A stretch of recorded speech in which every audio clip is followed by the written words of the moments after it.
I've had a lot of viewers ask my opinions on cryptocurrency and say, what do you think about it, Florian? So I thought when I had the opportunity to talk to some people from Independent Reserve, it might be a great opportunity to organize an interview and just to share a bit about crypto space with my viewers and for me to learn. So I thought I would invite Adrian, the CEO of Independent Reserve, onto the show to have a chat with us about his business, world of crypto. So welcome on, Adrian. How you going, mate? I'm doing very well. It's my pleasure to be here, Florian. And I should let everyone know this is we've actually pre-rehearsed this entire interview yesterday, just to make sure it will be 100% accurate. Nothing to do with me stuffing up recording at all. It's all strategic and planned. And I don't owe Adrian a couple of beers. Yes, take two. Because we did solve all of the world's problems. We solved poverty, everything. We'd fixed the bushfires. All of Australia's going to be fine, but unfortunately we didn't get it. So we'll have to go again, mate, I'm sure. Thank you very much for joining me again. So it was the greatest interview in the world, and this will just be a tribute. Yeah, that's a good song. Now that brings me back to memories of drinking Guinness and dancing at uni clubs, mate. Now you get me off track. So good times. Yeah, Independent Reserve, you've just recently celebrated your 6th birthday. So you've been in business, well, you'll probably be one of the old hats in the crypto sphere. So maybe if you could share with the audience a little bit about just your journey from, a normal person into a CEO of a cryptocurrency exchange, what that journey involves. Well, I guess I like to think I'm still a fairly normal person, but I guess my own background is in IT. So before Independent Reserve, I ran an IT consultancy here in Australia. And we kind of specialize in building enterprise IT systems for some large clients like AMP, ANZ, built some stuff for Channel 9 as well. So I guess I've always been around the IT space. And I first heard about Bitcoin and cryptocurrency back in maybe 2010. And I think like a lot of people at the time, I thought it was a little bit of a curiosity, but I largely ignored it. I figured it's probably not going to go anywhere, and I was busy with something else, and I just kind of moved on with my life. And then I probably heard about it again from another friend maybe in 2011, 2012, and I thought, oh, it's curious that this thing's kind of around still. Read about it a little bit more, but again, I probably didn't give it quite the attention that it deserved. And then I heard about it again, maybe in another three months or more, and I kind of thought, okay, well, maybe this deserves more of my attention. It actually deserves a closer look. And, I really began to research it. I wanted to see how it worked from a technical point of view. So I built a Bitcoin client that actually connected to the network. I wanted to see if the technology actually worked the way it was advertised. And, I was really amazed to realize that this thing's actually real and it works. It works the way it's been designed. And the more I learned about it, the more I wanted to know more about it. And I wasn't just, interested in the technology, which is really interesting in itself. It basically brings, everything that we knew about peer-to-peer networking and encryption, and it just kind of brings everything into this one holistic experience. But I was also really interested in the economics of it. And, the way that the scarcity is built into the model, and it's predictable. You always know how many Bitcoin will ever exist at any point in time in the future, how it can be used as a hedge against inflation, against, quantitative easings, and all that kind of stuff was really, really interesting to me. So then I thought, I wonder how I can actually acquire some Bitcoin and maybe invest in this thing. And that's what I found, that the only website available at the time where you could actually go online and get some Bitcoin was this website in Japan called Mt. Gox, which is now quite infamous because they're quite well known for a hack that they experienced in 2013, I think it was, where they lost about 100 million of other people's money. And at the time, it was really obvious that this website was not really designed to handle the traffic that they were handling. Like every now and then they'd go down for a week or they'd get hacked or something, but there just wasn't anything else out there. So we kind of thought that this was an opportunity to build our own exchange that kind of worked the way people would expect an exchange to work. It'll be reliable, it'll be robust, it won't get hacked, won't go down, people won't lose their money.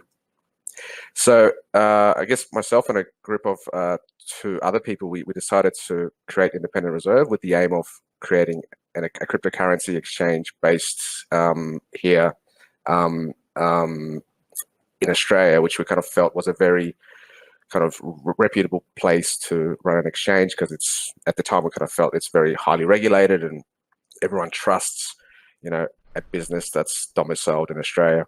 So we first tried to raise a little bit of money. So we raised about $500,000 early on, and that was a very challenging thing because we were pitching to investors who had no idea what it was that we were trying to pitch. So no one really knew what Bitcoin was, what cryptocurrency was. People had some thoughts about dark markets and things, but yeah, it was pretty tricky. If I could just ask you to pin what year was that, Adrian, when you were just getting to this point? That was 2013. That was like mid-2013 at the time. So I think Bitcoin price was around about $50, $60 or so. So this was so it was still very early on the journey. A bit after the GFC when it's been around. Yep.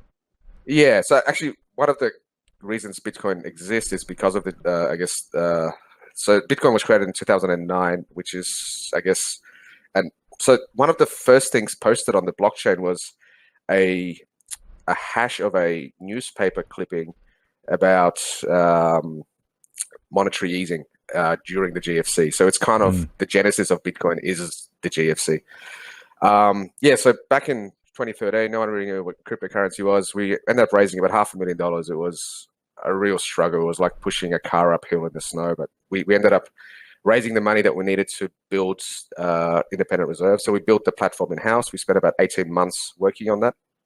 And in parallel, we really always felt that regulation was really important in this space. So we approached ASIC to get an AFSL, and ASIC really had no idea what Bitcoin was, what cryptocurrency was. They were quite surprised why someone would even want to build a Bitcoin exchange and why they're applying for a license.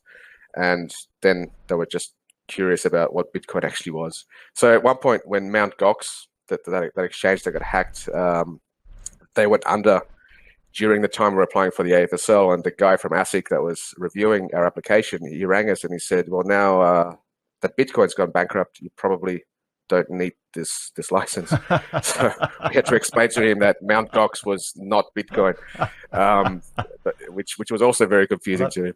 But in the end, we didn't get Yes, that was the level of understanding. But in the end, ASIC ruled that Bitcoin is not a financial product, and you do not need a license to operate an exchange. We're still kind of in conversations with them about that a few years down the track. That's still today. Still today, you don't need a license to run an exchange. We don't need a financial services license, no, because we're not providing a financial service as far as ASIC is concerned. So we launched Independent Reserve in 2014. Market was really quiet. I guess it was still in its infancy. For the first 2 or 3 years, it was pretty quiet. Weren't making much money. No one really cared about crypto. And then mid-2017, everything just kind of turned. There was this cryptocurrency craze. There was basically a frenzy. I remember trying to buy a sandwich and overhearing the people making my sandwich talking amongst themselves, should I buy Ripple or should I buy Bitcoin Cash? And that's kind of what I thought, okay, maybe we're at the peak of the bubble now when the sandwich lady is giving me investment advice. Oh, that's the old Shoeshine Boy story. Yeah, but it was literally like that. And I guess during that time, during about that 1 year, our business grew exponentially. We've now got about 130,000 customers. We employ 32 staff. We got a nice big office. So we're actually running a pretty reasonably large enterprise now here at Independent Reserve. So when you started, it was just you and some other colleagues that came together? Yeah, pretty much. So I guess it took us quite a long time before we could actually get paid ourselves. So for a long time, everyone just kind of worked for free. Which is what you do when you, I guess, have a new business and you're trying to launch a startup. I like hearing the stories of people starting up a business from scratch and just growing and growing. And you've made the 5-year mark. That's the death knell of a lot of businesses. And now Okay, you had the boost in crypto where the sandwich makers were investing in Ripple, and frankly I had the exact same conversation in Right. that time. I was talking to the guy above my shop. There was a fruit and veg shop there, and he was showing me on his app, look how much I've made on Ripple. Look how much I've made on this. Yeah, And that's when you sell. That's a strong sell signal. well, I'm a bit like you. I heard about Bitcoin and crypto years ago, and I thought, oh yeah, forget about that. It's interesting, but I should have just turned on a computer and sat at there mining for a couple of years if I just had done that back then. So Yeah. you've been either learning about it or now involved in this crypto space for some time here in Australia. How has it evolved, or how has it changed? In just from when you first had the inklings of starting up independent reserve to say nowadays. What's been the change in the environment? Is it the same type of people dealing with crypto? Is it still all hobbyists just mining it in their backyard, or what's it like? I think it's matured in a huge way. It's probably grown more than we expected that it would in such a short time. So I guess when we launched Independent Reserve, our average customer was, kind of like a early technology adopter kind of a person. So, this would be maybe most likely a male in their mid to late 20s, maybe early 30s, making, small investments of maybe $1,000 or so, or even less. And over time, this has really changed. So I guess now our average customer is a lot older. So we have a lot of people that run their own SMSFs. So I guess people pre-retirement that are looking to diversify their investments and invest into this asset class. And we're also, I guess, seeing larger investments being made. So about a year ago, we launched an OTC desk. What an OTC desk is stands for over the counter, and it basically allows people to buy large amounts in one go. So people would ring up our OTC desk and they would say, I want to buy $1 million worth of Ethereum or whatever, and they could just make one large trade. And this has been really popular. So we're seeing people make much larger investments into this. And I think this is really a sign of, the whole industry becoming more mature, and the people being involved are also becoming more mature. So we're seeing auditors become involved. So pretty much every one of the big four audit firms is now trying to get into this space. We're seeing insurers become involved. So Lloyd's of London is now involved in this. So we're seeing kind of larger and larger enterprises, bigger names, more sophisticated investors that, really want to get into this space. And yet the Australian Security Investment Commission still thinks it's not a financial product and you don't need a license to run an exchange or financial service. They move at a very slow pace. But I mean, they're just one of the regulators here in Australia. Yep. There's another regulator, Austrac, who are the AML regulator. So they're basically, I guess they've been in the news a lot recently with the Commonwealth Bank thing and the Westpac thing. So they basically look after regulating the cryptocurrency industry about 18 months ago, in April 2018. Was that 18 months ago? 18 months ago. Yep. Independent Reserve was actually the first exchange to come under that. And we were actually very heavily involved in bringing that regulation into place. So, I spent about 2 years visiting Austrac and trying to educate Austrac about what cryptocurrency is and what a cryptocurrency exchange is, why we believe there are certain parts that should be regulated and there are other parts which maybe can't be regulated. So in the end, Austrac came up with regulation that was very much what we recommended, that would work really well for the industry, and we're really happy with the work that we've been able to do with Austrac.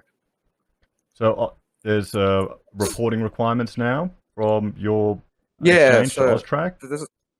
So I guess the main requirement is that all exchanges need to identify every customer. I mean, that's something that we've always done anyway, but we weren't required to do so by law. But now everyone operating a cryptocurrency exchange must firstly register with Austrac, and then they must identify all their customers.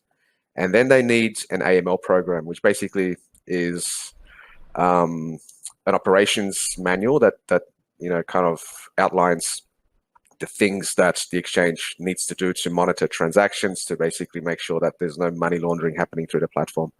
that kind of stuff. So you can do what Westpac did, ignore it for decades, and then get caught years later. Yeah, well, we're not ignoring us. I can't speak for Westpac. So it's interesting. I mean, behind me you can see I'm actually recording the Senate Economics Committee. They're having witnesses Right. present about the cash ban, and Yep. this is new legislation, or the cash transaction limit, $10,000 cash ban, pretty much. Yep. And Yep. one thing that I noticed that is quite interesting is how many of the senators are asking about cryptocurrency, and how many are going. Right. Okay. Like the farmers were up there talking. The senators were asking, "Well, how many of your members are using cryptocurrency on a day-to-day basis? You know, are they using it for international trade?" Now, do you think we're going to start seeing a shift away, particularly if this legislation comes through, from crypto as you know, people putting their money in for self-managed super funds? If you get a lot of people putting in, that's storing it as wealth. You want to hedge against the dollar going down. You know, a lot of us are worried about the economy at the moment. Do you think there is an opportunity where it'll come to more of a transactional purpose, where people will be using it for their shopping day to day? Can you see that happening, or you think that's still a bit off? So I think in Australia there's an apathy around how people pay. So I guess the payment system in Australia is quite evolved. So it's very easy just to go to a store and just watch, or your phone or whatever, and you know, it's just really easy. So people don't really feel an incentive to switch to anything else in the way they pay, because the payment system is already pretty good. Now, that's not the case in a lot of other countries. So in the US, for example, which is obviously a much larger economy, people still write a lot of checks. It's just something that's just astounding to me every time I'm there. You can actually go to a supermarket, write a check for your groceries, and the person on the other side will accept it. And it's just baffling. Really? But, wow. Yeah. But I guess the payment system in Australia is a lot better than it is in a lot of other places in the world. And then, you know, then there are even more extreme examples where, like, say you go to Africa, where most people are unbanked, and there's a system called M-Pesa, where I guess that's the major source of commerce in Kenya, where people use the phone minutes to pay for things. So this was, I believe, invented by Virgin, and they kind of realized that people are using the minutes that they pre-purchased on their phones as a currency, and then they kind of went with it, and M-Pesa was born. So it's a very clunky system. It works over SMS, but it's still easier for people to use than other means, because they're unbanked. So the banking systems in other parts of the world are much less evolved than they are in Australia. So I can definitely see cryptocurrency being used as, you know, a means of a more efficient way to pay in around the world. Probably it won't start in Australia, but you know, the other thing to remember is that once you start dealing also with international payments, that's a very clunky system. So I don't know if you've ever tried to send an international payment over Swift, but it's something that normally takes 2 to 3 days. There'll be a $20 to $30 fee. There might be an intermediary bank involved. That sometimes the payment gets stuck for whatever reason, like in an intermediary bank. You got to do a Swift trace. You know, you might not see your money for a week. It's a very kind of obfuscated system. It's kind of a black box. So there's definitely room to disrupt that. And then, of course, there are overseas remittances and the I guess the FX spreads, the fees on remittances. That's a market that's definitely ripe for disruption. So there's a lot of remittance, for example, going from Australia into the Philippines, right? So there's a lot of people that move to Australia and they work here, and then they try to send money back each week to, you know, their grandparents or their parents or whatever, and they usually send very small amounts. And often these people get like really ripped off by, I guess, companies like Western Union, for example. They just pay huge fees. So there's definitely room for disruption there. And I guess there are companies. For example, Ripple is working on a product called X-Rapid, which is really trying to disrupt that market. So they're trying to disrupt overseas remittances, where rather than, say, use Western Union, you would log on to a cryptocurrency in exchange in Australia, buy some Ripple, send Ripple to another cryptocurrency exchange, say in I guess where you want the money to go, and then you convert the Ripple into that currency in that country. So that could potentially be much faster, much cheaper, more convenient. And then, of course, there are things like was recently announced. So the Libra Foundation has been in the news a lot. Yes. Yep. So this could potentially be a coin that bootstraps itself with 3 billion people around the world. And, there are marketplaces already available that could work very well for a cryptocurrency that could, allow you to easily purchase things online from international merchants where, you would normally have to use a credit card, and a credit card would charge you FX conversion fees and all this other stuff. So I think the business case is there. It'll just take a while to get there.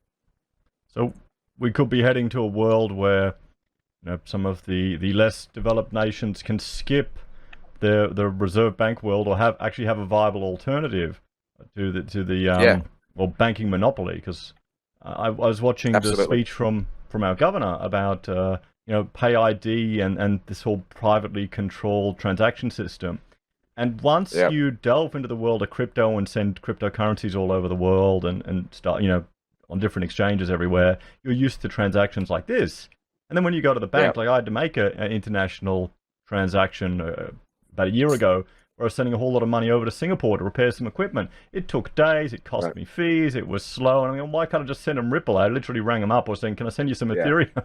They didn't know what I was talking about then, but still, it would have been faster and cheaper than this other system. Absolutely. So it feels like they're really behind on the 8-ball. But what's interesting and what's encouraging is how you're mentioning the the mobile phone minutes being turned into a commodity and used for exchange. And in Libra, I know a lot of people are, it's not the same as a decentralized crypto like Bitcoin, but it's almost like we're going back to the time where different mints would mint their own coins, and they would have different values, and then people will weigh them and exchange them like that. It's like you're getting different companies that are creating their own token or own currency. So I mean, it could be a very exciting world if it's not crushed and controlled too much. Yeah, so I guess we've seen a big regulatory backlash against Libra. So regulators against the world have really taken a very strong stance, against it, and it's understandable because they're kind of seeing their monopoly on money come under threat for the first time ever. So I think we're up for some very interesting things ahead, and I think the next year or two will be very interesting to watch how, I guess, the Libra lawyers go up against, I guess, all the bankers. It'll be an interesting fight. It'll be entertaining to watch, that's for sure. 100%. So, what's the process of starting your exchange? Because this is a question I've always wondered is, how do you get do you have to go and buy $1 million worth of Bitcoin, $1 million worth of Ripple, and you've got it sitting there waiting for someone to come on board and buy it off you? How does it work? Yeah, I mean, obviously there'll be one way to do it. It's a very expensive way to do it, and also a very risky way to do it, because then you're running the price risk on the Ripple that you buy, right? So there are, I guess, professionals out there called market makers, and most exchanges employ multiple market makers to basically create the market. So market makers would basically sign a contract, an agreement to say, okay, for 80% uptime, we're going to create a market of a certain spread at a certain depth, and then it's up to them to make sure that there are orders on each side of the order book to create the liquidity that people need to actually start the trade. And usually what happens after a while, you start to get organic liquidity where normal people start putting up their own orders on the order book, and then your reliance on those market makers reduces, and eventually maybe you don't need them anymore. But you always need to bootstrap a market with some kind of a market maker that's there as a kind of liquidity of last resort. And this happens on all exchanges, not just cryptocurrency exchanges. So there'll be lots of market makers employed on the ASX, for example, to basically make sure that the spread on Commonwealth Bank shares is never bigger than X or Y. So I've just brought up your exchange here, and looking at the different currencies and tokens that you have available. So you're not like, shall we say, some of the exchanges that you'll just take every man and his dog and will chuck them on there. Because there's a lot of strange tokens around. What's the process in you personally vet each one that comes on, or do you have a process you go through to pick who you're putting on there, or do you only pick tokens that you think have got some legitimacy to them? What's the method you use? So we do a lot of due diligence on everything that we list. I guess it's quite similar to the due diligence that, say, the ASX would do on a company that wants to do an IPO. There's a lot of coins out there, like you said. There's probably like 100,000 coins or more. I don't know. It's very easy for anyone to create their own coin.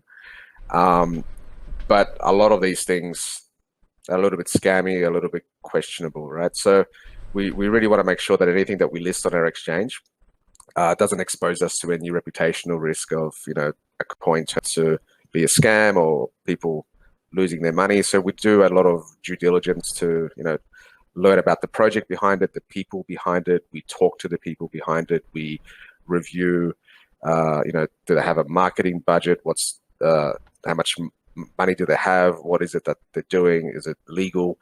And also, an important thing is, in Australia, a cryptocurrency exchange can only list a utility token. We can't list a security token. So we need to get a legal opinion on anything that we list that basically says this is not a security. Because if something is a security, that will require us to have a markets license from ASIC, which at the moment they're not willing to grant to a cryptocurrency license, cryptocurrency exchange.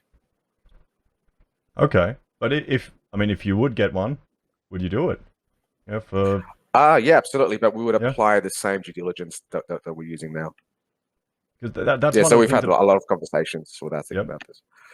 That's one of the things that really excited me about this whole crypto world when I first got into it, was the idea of having pretty much a global stock market, or a global place where you can easily purchase a share in a business, or even a way to generate a portion of the revenue. That got me quite excited. Okay, interesting to see. And that's going to happen, and it's probably like maybe a year or two away, but there's a lot of people out there that want to tokenize assets. For example, you could have an apartment building and you could create a cryptocurrency token on that building. So if you own one token, you just get a little share of the rent of that building, for example. And then there could be a smart contract which automatically pays you that rent in, say, in Bitcoin or Ethereum or whatever. So you can actually automate a lot of things and create efficiencies.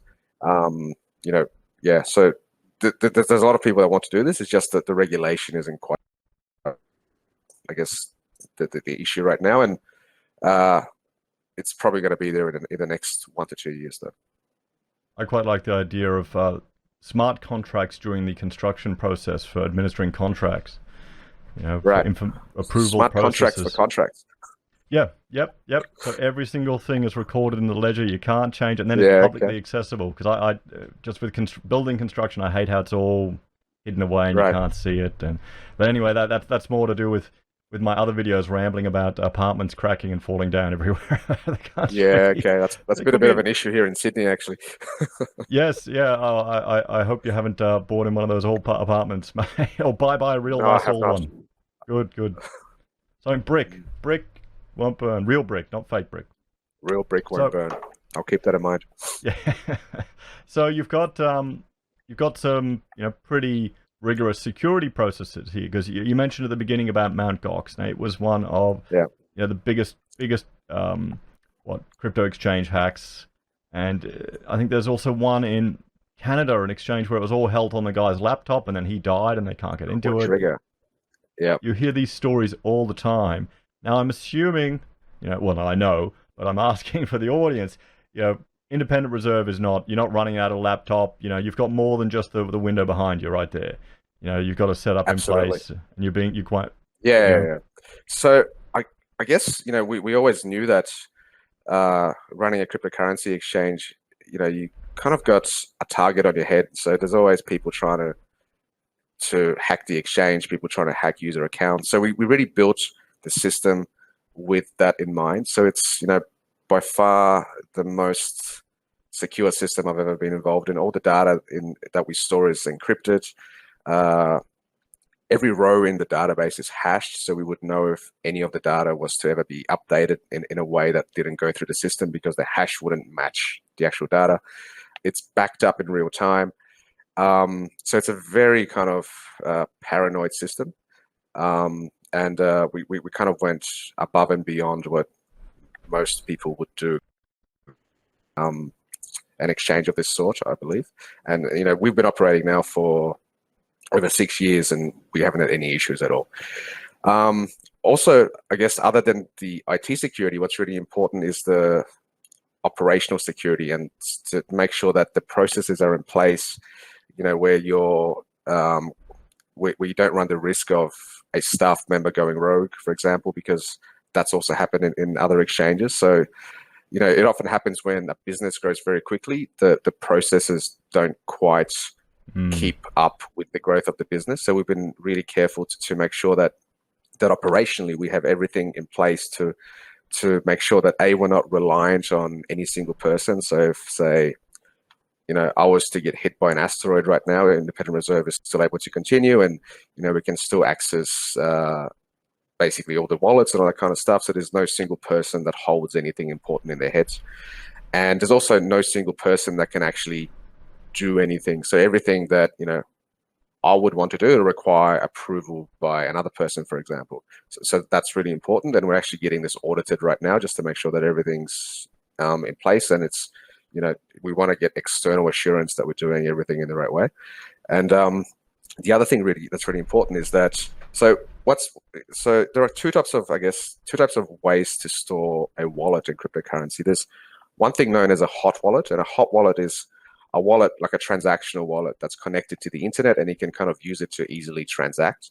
And then the other type of wallet is a cold wallet. And a cold wallet is something that's not connected to the internet. So you can't actually easily transact with this wallet. So it's actually a very annoying wallet to use, but it's highly secure because there's no way it can be hacked externally. Someone would need to physically access this wallet to be able to do anything with it. So we store probably about 95-96% of all assets in a cold wallet, which is an offline wallet stored in a vault under like a proper vault where there's a guy with a gun in front of it not letting people in. Then the actual wallet itself is encrypted, so even if the guy with the gun were to go rogue and try and access that wallet, he wouldn't be able to do anything with it because it's encrypted. Then it's not just stored in one vault, because if that vault were to get hit by an atomic bomb or something, then there's another vault as well that's outside the blast radius of a large bomb to make sure that if something happens to one vault, the other vault's there still.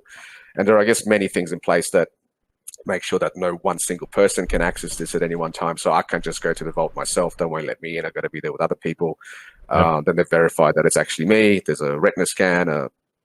There's all these things in place to basically make sure that no unauthorized access can occur, and that in case there's a disaster at that vault, that's not going to cause an issue for our business. And we were able to get actually insurance on this about a year ago, and it's been underwritten by Lloyd's. So Lloyd's basically went through everything that we do, and they were able to underwrite the process of keeping our client assets in that wallet. So it's a very robust process.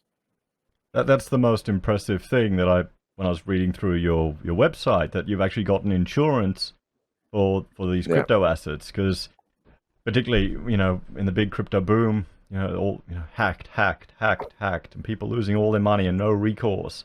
So that's encouraging to see that you've gone to that effort, and that absolutely.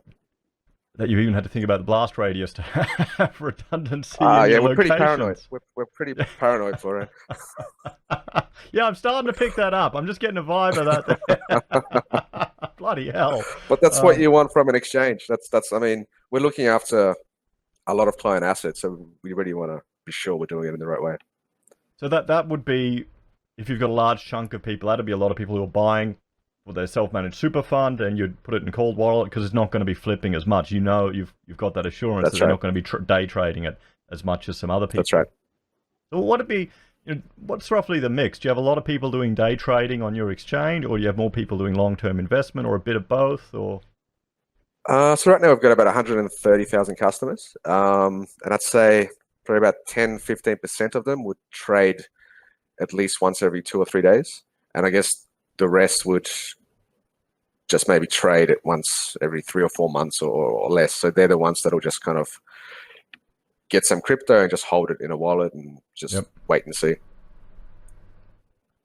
So I noticed also when I was, because I signed up for your exchange, and I noticed you had the question, are you being blackmailed for this?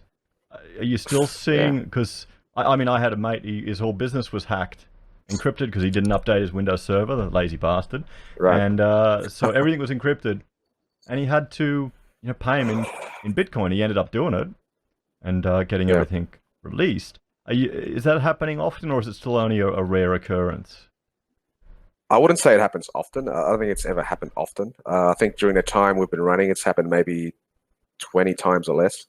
And I guess whenever it happens, we try to give that person a call or email them and basically try and walk through what happened and see if maybe there's a way that we can help without them having to pay, which essentially is a ransom.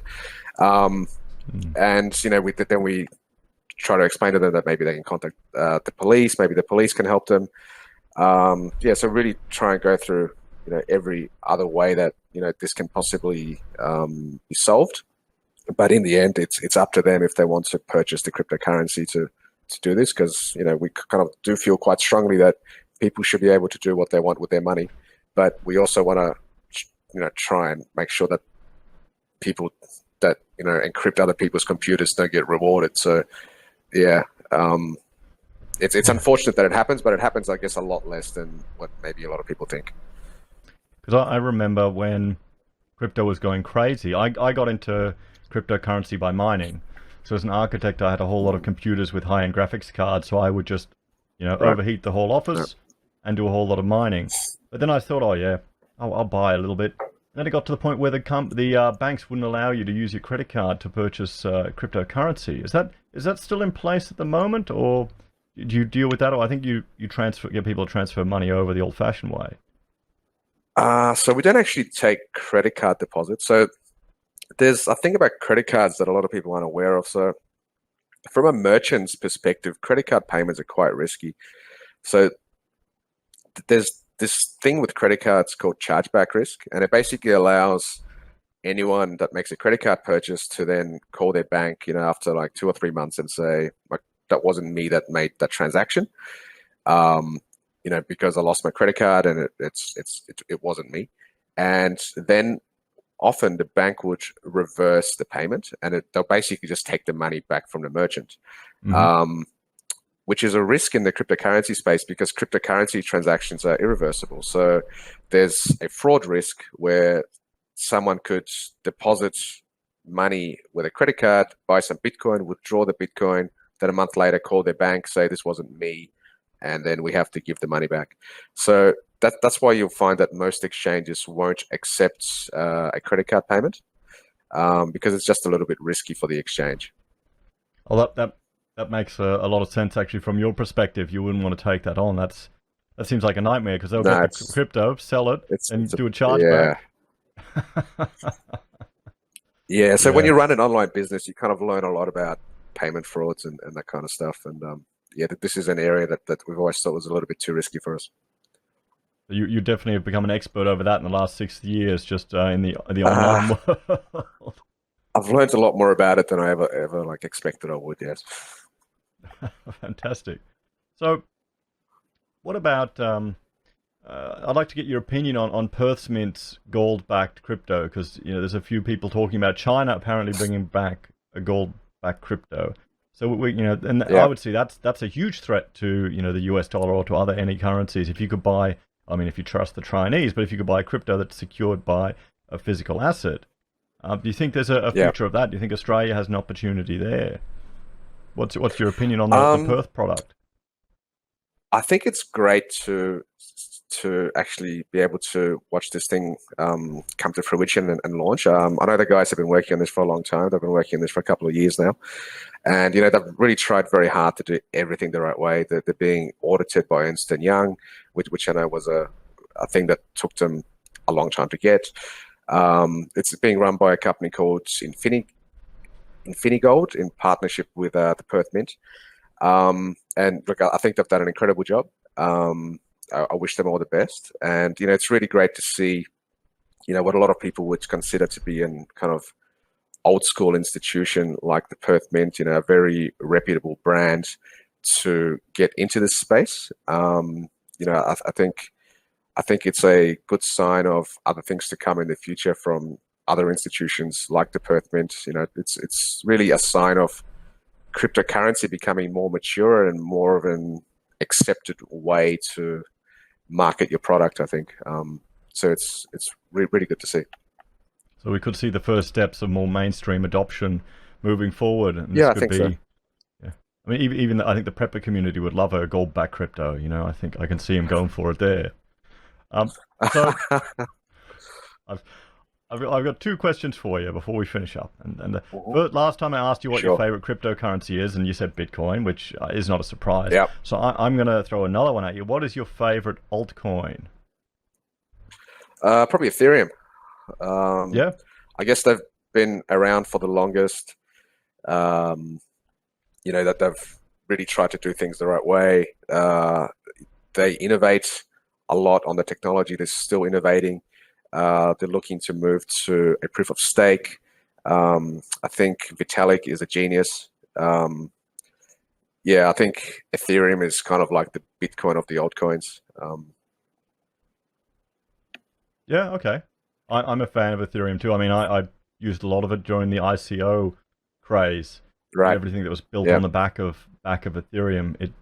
That's where I was talking about smart contracts for construction administration. I can see Ethereum there. Right. It's actually a tool more than a currency in some ways.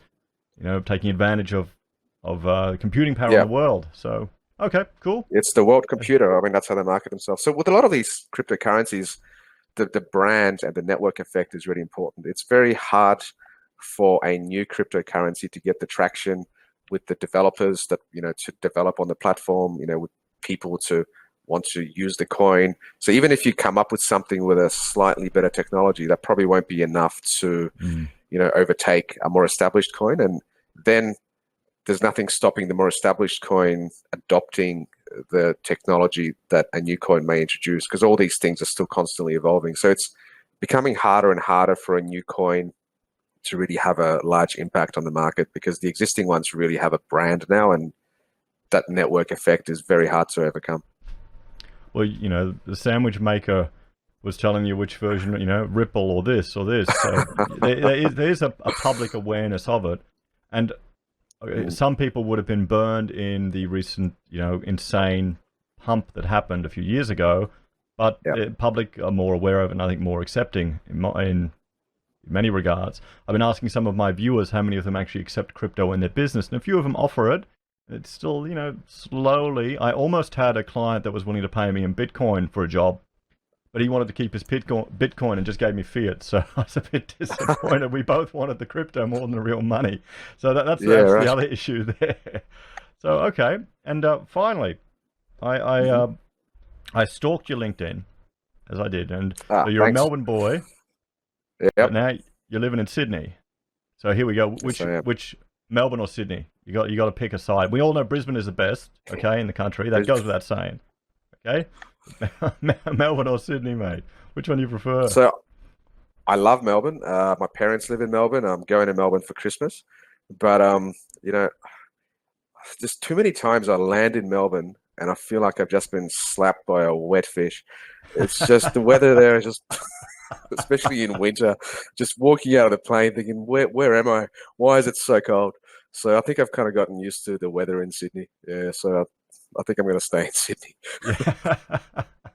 Yeah, no, that's. I think I went because I grew up in Victoria, And I remember going down for a conference, and I was on the phone going, "Why did we ever leave here? It was fantastic." And the next day it started raining non-stop, and I remembered why. Yeah, that's the Melbourne I remember. Yeah, it does. It does. Yeah, have a few advantages for keeping meat cold out of the fridge. I'm sure there's some others for the weather there, but there's refrigeration for that now. It's not that important. Yeah, I guess you're right. Civilization has advanced a bit since then. We got these things called fridges, so that's one strike against Melbourne. But no, thank you very much for your time, and thank you for a second round at the interview. I really appreciate it. My pleasure. And congratulations. I hope this was recorded. Oh, yeah, no, it was. Well, bloody hell, I hope it was. If it wasn't, I'll just dub your voice and pretend I'm you. But, good work getting your business, because you're, 30 people now, or you've grown? How big are you now? Yeah, about that. So 32. Oh, so that's at the point where, isn't it between like 10 and 30 where people become more annoying to manage with staff? No, staff are fantastic. I actually love everyone I work with. It's one of the big advantages of running your own business. You get to choose the people you work with, and I get to work with all my friends. I really love it. So you've got a good team there. I got an incredible team. I think you can be proud that you've grown a business in this, well, really I'd say cutting edge field to that size here in Australia, and you're doing well. And I wish you all the best. I hope we'll see you at 100, and Independent Reserve will be the biggest exchange in Australia. Appreciate it. In every city. Yeah. Thanks for your time. Take care. Working on it. All the best, mate. Cheers. You too. Thank you. See you later.